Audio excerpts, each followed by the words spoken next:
Greetings, folks, and welcome to today's show. We want to talk some about education that's directly aimed at jobs. You frequently hear from me that economic development is a #1 subject around the state, around the country these days, and the availability of a qualified workforce is absolutely essential if you expect to do economic development and have any choice about what kind you get. So our guest today is Mr. Ivan Jones, who is the director of the Tennessee Technology Center in Shelbyville. It serves a larger area, which we'll get into, and so we want to find out what that organization is all about and how things are going. So thanks for taking time to join us, and welcome. Welcome, thank you, and I appreciate the invitation to be here, Tom. Good. How about let's start off giving the folks a little bit about Ivan. Where you been? Well, I've always been in public education. I started out as, believe it or not, I sometimes hesitate to tell people I'm an old history teacher years ago, junior high too. So you add those two together, that was quite an experience. And then I had the privilege when I came to Tennessee to actually work for Motlow State Community College. I have been on that side of the higher education scheme. I was their director of the McMinnville Center for 14 years. And then in 2000 became the director of the Tennessee Technology Center at Shelbyville. Okay. Well, that's an interesting progression. Okay. Anything about family? Well, I am the proud father of 3 sons. They're all married and actually in educational careers as well. All three? Yeah. They all took calculus in high school, so I'm thinking I've got engineers coming up and it's going to support me well in my old age. Yeah. But they all went the education route. The oldest son is in Colorado at Colorado Christian University, where he's a faculty member and a staff member. My middle son is in Florida. He's a principal at Lakeside Christian School. And then my youngest son, Jared, actually teaches here in Tullahoma at Tullahoma West Middle School. History, by the way. History. Very good. Okay. Well, with that, folks, let's take a short commercial break, and we'll come back and talk about Tennessee Tech.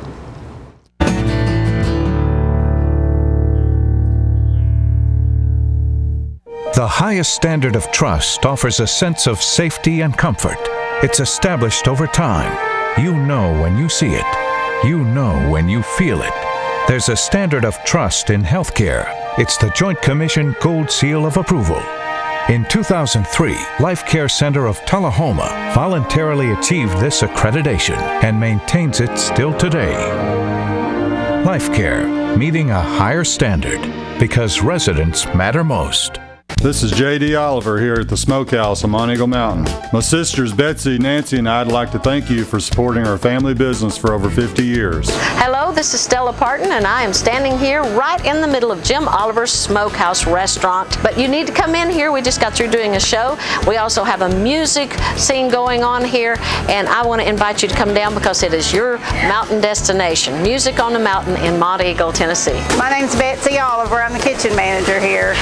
We serve a lot of ribs and barbecue and fried chicken. Hey, this is Sean Mayer, and I just want to let everybody know to stop in at the Smokehouse if you're ever on your way to Chattanooga or Nashville. They not only have a great gift shop, awesome food, great entertainment on Saturday nights, but beautiful cabins to stay in. Check it out. Make the Smokehouse your mountain getaway destination.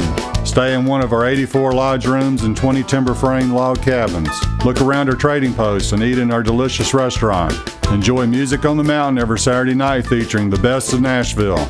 Our family hopes to see you this year at Jim Oliver Smokehouse.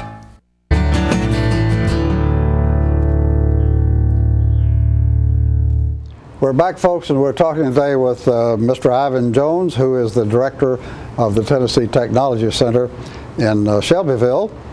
And let's begin by making sure that the folks understand how you fit into the overall education system in Tennessee. Great. The Tennessee Technology Centers, there are 27 across the state of Tennessee. They were kind of set up so that any individual should be able to drive to one of the schools 50 miles. And there's probably 1 or 2 citizens that may be 52 miles, but should be accessible for everybody in the state of Tennessee. We're part of the Tennessee Board of Regents Systems, which represents 6 universities 13 community colleges, and then 27 Tennessee technology centers. In the state of Tennessee, there's such great educational opportunities because you have the TBR system, of course the UT system, and then of course you have your private institutions as well. So again, if people want to gain a higher education, there's a resource out there for them to be. It's there. Well, okay. You're one of 27, so well, let's talk about how many courses are you offering? Okay. The Tennessee Technology Center at Shelbyville has 13 full-time programs during the day. We also offer on a part-time basis 7 of those programs. The way the institutions were established by the state is... When you say part-time, you're not talking about online, or at night. At night, yeah. Okay. We run a full-day program, Monday through Friday, from 7:45 to 2:15. Students essentially attend class 30 hours a week. And then at night, for those people who work during the day who want to further their education, we have 7 of those same programs at night going 12 hours a week, Monday, Tuesday, and Wednesday night for 4 hours. Okay. So it gives that working individual, if they want to improve their skills or take another route to another career, they have that opportunity while they're working during the day. But the state of Tennessee tried to say, what are the workforce needs in a particular geographical area? Our institution serves basically 7 counties: Bedford, Lincoln, Moore, Franklin, also Rutherford, even though there's a school there, and Coffee, exactly right. So, in Marshall County as well. So what they did is say, okay, what are the programs that people need to be trained in to begin careers and get good jobs? And so those were designed. When it opened up in 1964, Tennessee Technology Center Shelbyville was the first in the state, by the way. So we've been first in a lot of different ways over the years. 64? 1964. That was the beginning of the whole Technology system. Center That's system. correct. Mm-hmm. Okay. And I think there were 5 programs: Auto Tech, and we did a HVAC machine tool, what was called Industrial Electricity, the nursing program, and also building construction. We used to do masonry. Okay. But over time, over these last 40 years, that's changed. We've added new programs as the workforce has demanded it, and some programs have been eliminated because there hasn't been a demand for those particular careers, as much as to be supported to have full-time classes. You're probably also having to migrate in the direction of technology, higher technology. Technology has impacted us from day one, and that's the unique part. And since 1964, the type of equipment that we train individuals on and the type of technical skills that they need, we've added a tremendous amount of machinery, obviously a lot of computers, and a lot of technical trainers so that people can have the confidence they need to get the jobs that are out there. Okay. And you have some of those online, not everything, but well, yes. Practically you couldn't do everything. Yeah, the Tennessee Board of Regents challenged all the institutions to begin online classes as well. That was fairly easy for universities and community colleges because they had, such classes as English and history, which kind of lends itself to online learning. The technology centers, because most of their programs really involve lots of hands-on learning, where you get down and get your hands dirty and you work with your hands. That's a bit of a challenge. But we were able to put 3 of our programs online. We have business systems technology, which is to help a person become a secretary or a clerical staff type person, a person who works in an office.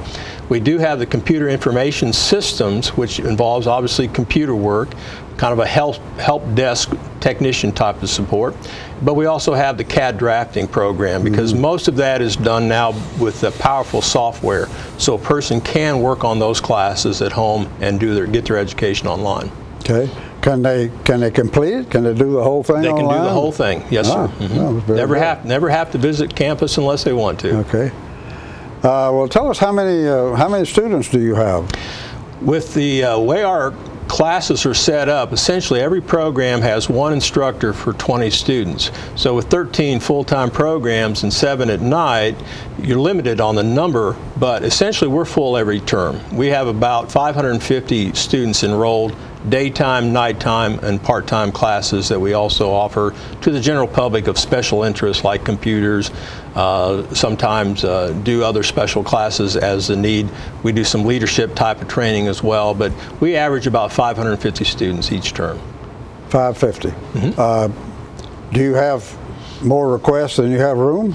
Yes, very much so. That's one of our challenges. We have about 75,000 square feet of space, and in that space obviously we have a tremendous amount of equipment, and our challenge is if there's a greater demand for like machine tool technology, we don't have any place to put that machines, and we don't have obviously the resources to buy those machines because we are a state-supported taxpayers institution.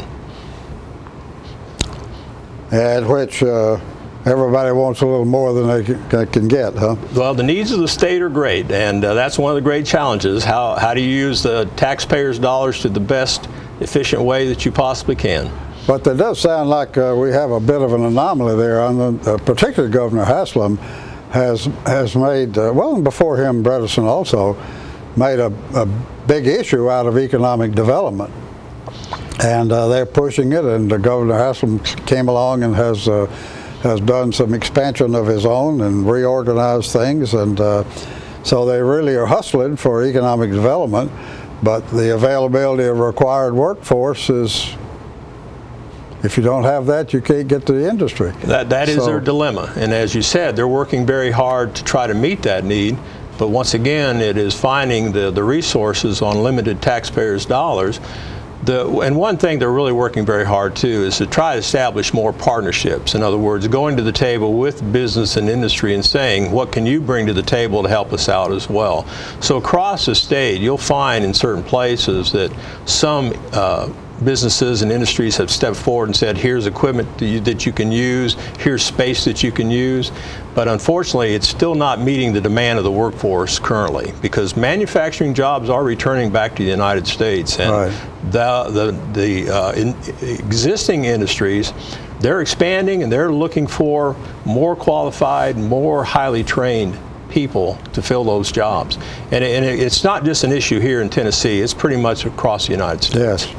And I understand now with unemployment running over 8.5%, we still have a lot of companies that have openings that they can't fill just because they don't have the qualified people. Mm-hmm. So that's kind of a ridiculous situation in a way, isn't it? Well, I know everybody's working very hard to try to solve that, and we spend a good deal of time meeting and planning and talking with folks. But again, it is the reality of certain limited resources available to us. But it is, your shortcoming is really resource related, yeah. Resource dependent. And is that primarily money? You could find space if you needed it. Primarily money. It's equipment. The best example is machine tool technology. Right now, we probably have 10 lathes and about 10 mills. We have 2 CNC machines, an EDM machine. If you just try to set up a machine tool shop to train people well to get a diploma in machinist, you're looking at about $500,000 to $750,000 to be able to outfit a whole program. And that is one of the programs we're running both day and night to try to meet the workforce needs. How short are you? If I had 20 graduates right now, they would be snapped up immediately. It's not uncommon that a day goes by that our instructor's not getting a call from some person in one of the local industries saying, I need 5 or 6. We had Volkswagen from Chattanooga actually come to our institution, said, we need 10 of your graduates every year. We said, we'll do everything we can, but you're going to be competing against some of the local industries wanting the same graduates as well. And right now, we're probably graduating about 24. What did they want? 10 what? 10 machinists. Oh, okay. Yeah. And right now, we're graduating about 24 machinists each year.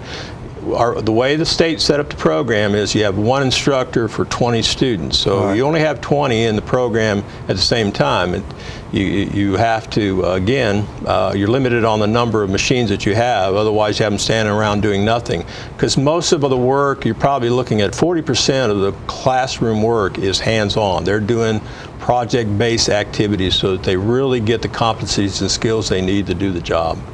Are all of the technology centers in pretty much the same predicament? Do any of them have extra space and Yes, they're resources? pretty much all landlocked. There's a couple of schools, one in Elizabethton and also one in Clarksville, Dixon. They're now building an expansion. Those have been on the books for like 10 years. It's taken that long to get the capital outlay money from the state to do that. But almost all of them have needs in that same capacity, particularly for certain programs. Not all the programs are as in great a demand as others, but in the manufacturing area, that's a big need. Okay. All right. Well, folks, we need a short commercial break, and we'll come back and talk some more.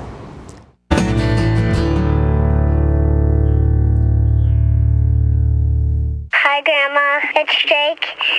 I'm calling to tell you I love you more than anything in the whole wide world, even ice cream. I love you more than spaghetti and meatballs. I love you more than snakes and monkeys and sharks and whales and praying mantises. Bye, Grandma. Love you. Let it all in with Charter Phone, including unlimited local and long-distance calls.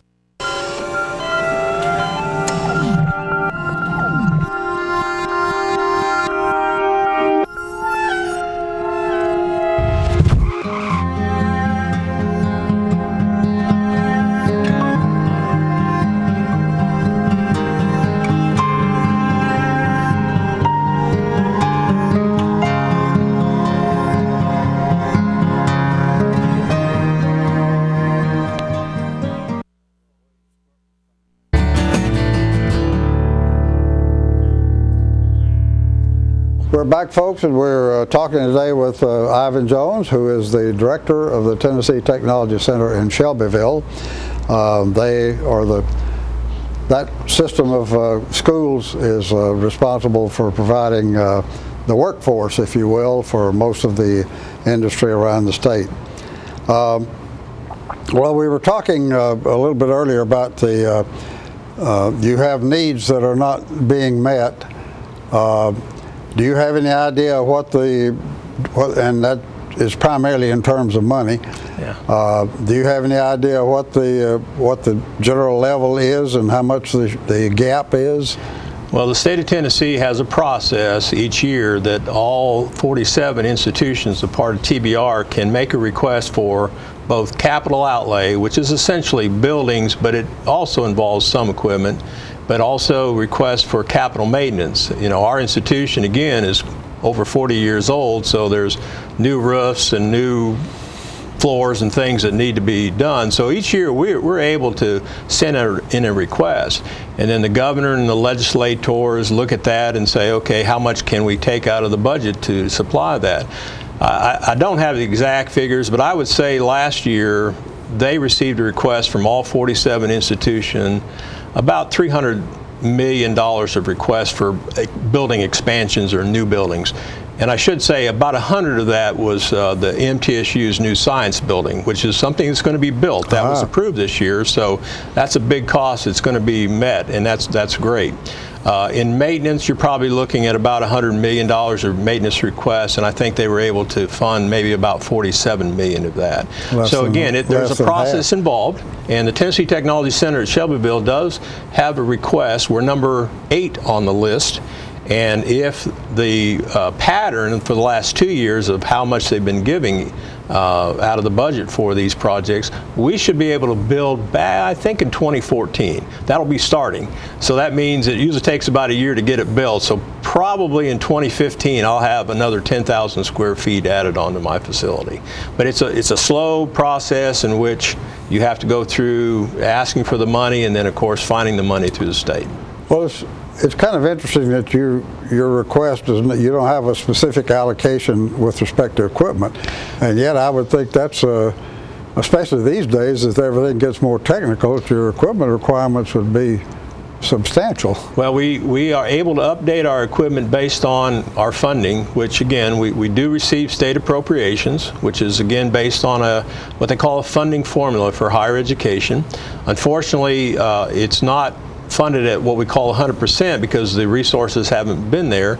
And then the other part of our resources are tuition from students, and then we also seek out any type of grant that's available, both federal and state grants and independent organization grants as well. Now that's sometimes where we then try to find the money for equipment upgrades, what we call renewal and replacement funds. Unfortunately, there's not enough to meet the needs that you have each year, because most of the equipment we have, in 3 to 5 years, you're going to have to update that. I believe it was in 2007, the General Assembly did give the Tennessee Technology Centers, I believe it's $18 million. So we got a good hit in 2007 that allowed me to upgrade the equipment in about every one of my programs. But again, here we are 5 years later. Yeah. That need is there again. Again. And we did ask for it. I think there was a proposal by a senator for $15 million, but I haven't heard if that's going to be in the budget or not this year. It wasn't part of the governor's original budget request. So that's the process that we use. Was not part of the governor's request. Yeah. Okay. Well, I was going to. I was kind of wondering how much attention you think you're getting from the from the governor and the legislature on the needs in this area, particularly in view of the emphasis they're trying to put on economic development. I think we're getting excellent attention. I think, again, they are much aware of the needs, and they're working very closely, once again, with business and industry, and they're seeking out partnerships. In other words, what can business and industry also bring and help by donating equipment, anything that they might not be using anymore that we could go ahead and have as well. So those partnerships are in place, and again, there's a lot of work being done. But right now, because of the demand of the high-quality, highly trained workforce needs, we're falling behind, and we really need to do something as quickly as we can to improve that. Well, and let's talk about. Tell us a little bit about your relationship with industry. How do you work? How do you go about finding out what these guys are going to need 5 years from now or 10? Well, fortunately, we have an excellent relationship with industry. Since, again, the institution's been there since 1964, typically, again, we're working with them on almost a daily basis. One, the instructors go just about every term to make visits to check with the folks who are there, saying the training that we're doing and the workers you're getting from us, are they adequately trained? Is there something we're not teaching you need to teach? We have what we call advisory craft committees who come to our institution twice a year. They look over our books, they look over our equipment, they look over our curriculum, and talk with the instructor and say, here's where you need to change.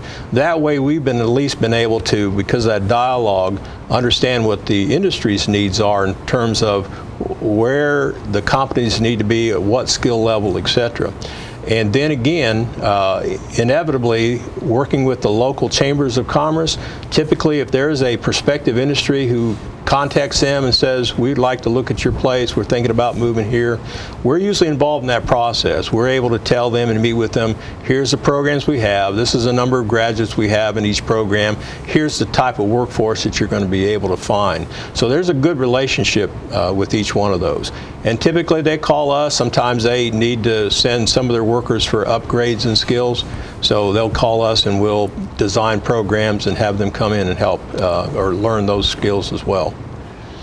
You know, I can see a whopping challenge there. The speed with which the technology is changing these days seems to me it makes it a terrific challenge, maybe an impossibility, to be able to forecast what you're going to need and the way the system works to be able to get the resources to meet that.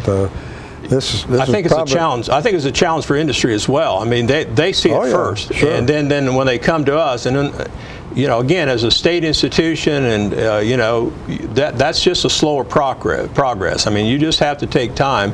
But again, I applaud the state of Tennessee in terms of when they're working with prospective companies, they have made sure that there have been training dollars for helping them to send them to us. Right. But once again, for us to keep up the equipment to meet those needs, that's still the challenge there.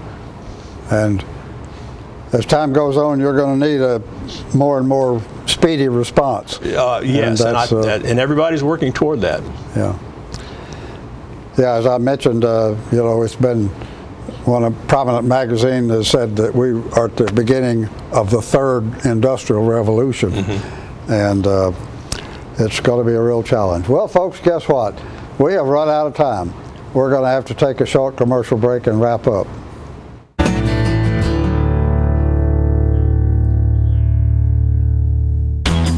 I'm NASCAR driver Mark Martin. You know what's worse than waiting in traffic? Waiting in the emergency room when you're in pain. So choose the ER that's extra fast, ER Extra. ER Extra is specifically engineered to get you the help you need and back in action with race car speed. ER Extra. Extra fast, extra easy, extra great. ER Extra. Exclusively at Harton Regional Medical Center. You'll never guess what happened today. What? You want to see? They found a giant squid in New Zealand, bigger than this whole bedroom. Bigger than Mommy's minivan. Pounds. Isn't that amazing? And its eyeball, big as a basketball. Let it all in with Charter Internet and get the fastest, most reliable internet speeds.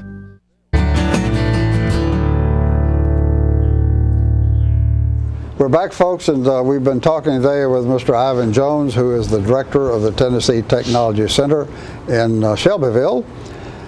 This is the organization that trains people directly for a specific job out in business and industry. So you got a little message you'd like to deliver directly to the folks? I'd be happy to, Tom. Thank you. Again, the vision of the Tennessee Technology Center at Shelbyville is to help prepare and find every student who walks through our door a job. And our mission as an institution is to be the workforce provider for the needs of the communities that we serve. 13 full-time programs are excellent programs. We have a well-qualified instructional staff, and they work very hard to give people who come into those programs every skill and competency to help them build a career. So as you as an individual, if you're looking to start a new career, or if you're already engaged in a good job but you want to move forward and gain more ability, more skills that your company is looking for, we hope you just contact us. We're on the website of www.ttcshelbyville.edu. Our phone number's there. You can contact us at any time. We'd be happy to speak with you about that. It is one of the most important decisions that young people have to make. What am I going to do after I get out of high school? How do I prepare for the job and the career that I would like to get into? And we're there to help. If we can meet your needs, we'll be happy to. Okay. Thank you, Tom. Well, thank you, and thanks for taking time to join us. And you have a very important institution, and you have our best wishes. Thank you. We need to tell everybody out there that his main need is for dollars, for resources, along with a lot of other people. So that's it. Thanks again for coming, and thanks for inviting us into your parlor, folks, and we'll see you next time.